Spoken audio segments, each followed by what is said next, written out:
Shalom saudara-saudaraku yang terkasih dalam nama Tuhan Yesus. Salam damai sejahtera dimanapun kita berada. Dan pada kesempatan kali ini kita akan belajar bersama-sama bahwa kita sebagai orang percaya, kita sebagai orang-orang, sebagai umat-umat Tuhan, kita harus mengalahkan ketakutan yang kita atur pasal 56 ayat yang ke-10. Tapi sebelumnya mari kita bersatu dalam doa. Terima kasih Bapa, terima kasih Yesus, kami bersyukur buat kesempatan saat ini Tuhan.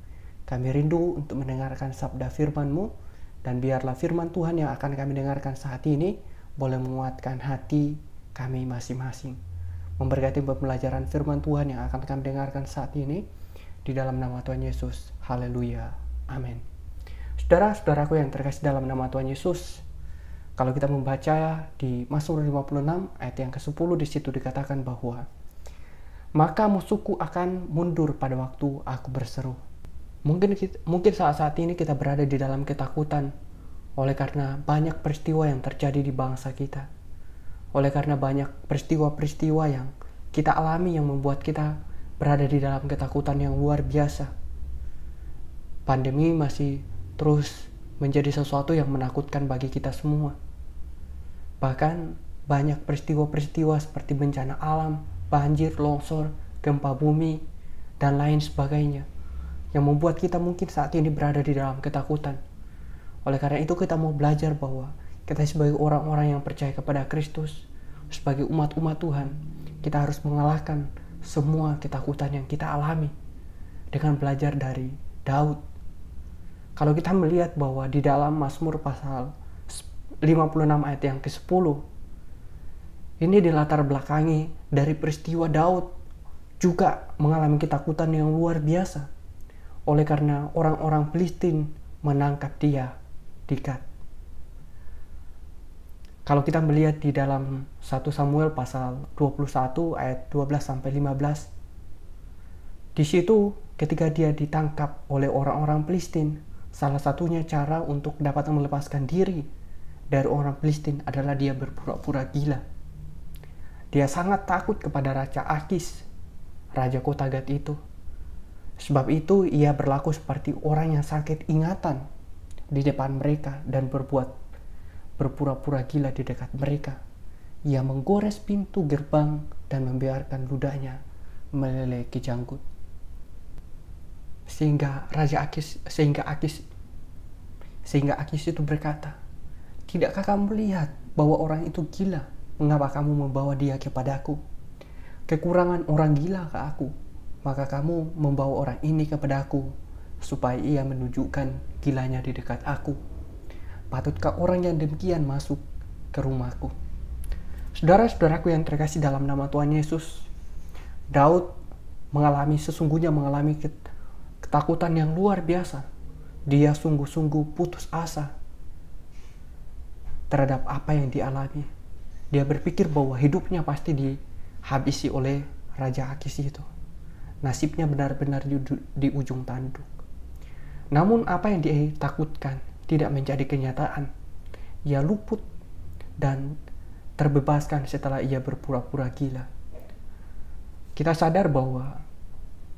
percaya bahwa kalau bukan karena campur tangan Tuhan, kalau bukan karena Tuhan, pasti hidup Daud sudah berakhir. Tetapi oleh karena campur tangan Tuhan, maka Daud pun bisa lepas dari orang-orang Filistin itu. Jadi saudara-saudaraku yang terkasih dalam nama Tuhan Yesus, kita juga sebagai orang-orang yang percaya kepada Kristus, mari kita tetap mengandalkan Tuhan dalam kehidupan kita. Tetap percaya bahwa Tuhan pun tidak pernah meninggalkan kita meskipun kita berada di dalam situasi yang tidak dapat kita kendalikan lagi dengan kekuatan kita, dengan kemampuan kita. Seperti Daud ini. Dia benar-benar putus asa. Dia berpikir pasti hidupnya sudah berakhir. Tetapi oleh karena campur tangan Tuhan, dia boleh terbebaskan. Jadi semua orang pasti mengalami ketakutan di saat diperhadapkan dengan masalah yang berat. Tak terkecuali Daud. Dan seringkali iblis menggunakan ketakutan sebagai senjata untuk melemahkan dan menjatuhkan iman orang percaya. Iblis tahu bila manusia sudah dihantui dan kuasai oleh rasa takut, maka imannya kepada Tuhan lambat laun akan melemah. Oleh karena itu, jangan mau dibelenggu oleh ketakutan, jangan mau diprovokasi oleh iblis. Seperti kalau kita melihat di dalam Ayub pasal 3 ayat 25, di situ dikatakan bahwa karena apa yang kutakutkan itulah yang menimpa aku, dan apa yang kucemaskan itulah yang mendatangi aku. Saudara-saudaraku yang terkasih dalam nama Tuhan Yesus, mari kita tetap percaya kepada Tuhan. Kita mau serahkan semua ketakutan kita kepada Tuhan. Tidak lagi mau dikuasai oleh ketakutan. Kita tidak mau lagi diprovokasi oleh iblis sehingga kita mengalami ketakutan-ketakutan, sehingga kita tidak lagi mengandalkan Tuhan. Oleh karena itu, kita mau ingat satu kebenaran firman Tuhan dalam 2 Timotius pasal 1 ayat 7, bahwa Tuhan tidak memberikan kita roh ketakutan, melainkan roh yang membangkitkan kekuatan, kasih, dan ketertiban. Jadi saudara-saudaraku yang terkasih dalam nama Tuhan Yesus, marilah kita mengalahkan ketakutan kita dengan belajar dari Daud. Dia mau datang kepada Tuhan, dia mau berdoa kepada Tuhan, sehingga dia pun bisa lepas dari masalah yang dihadapi. Demikian firman Tuhan, mari kita bersatu dalam doa. Terima kasih Bapa, terima kasih Yesus, kami bersyukur buat kesempatan saat ini. Kami telah mendengarkan firman-Mu di dalam nama Tuhan Yesus. Haleluya. Amin. Demikian firman Tuhan yang boleh kita dengarkan. Semoga menjadi berkat untuk kita semua. Dan terima kasih telah mendengarkan. Tuhan Yesus memberkati.